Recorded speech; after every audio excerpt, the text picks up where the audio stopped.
আছে আর প্রস্রাব লাল হইতেছে কে হলুদ হইতেছে কে জানি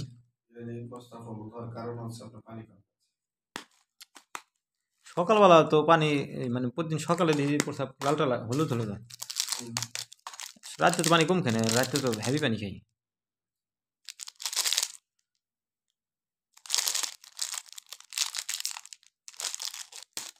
বাসম নাও না বেশি বুঝছেন না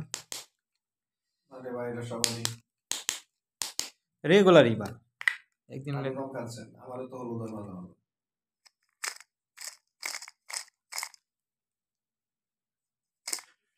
ভাই ভাই ভাই হেডফোন আছে আমার পিছনে সমস্যা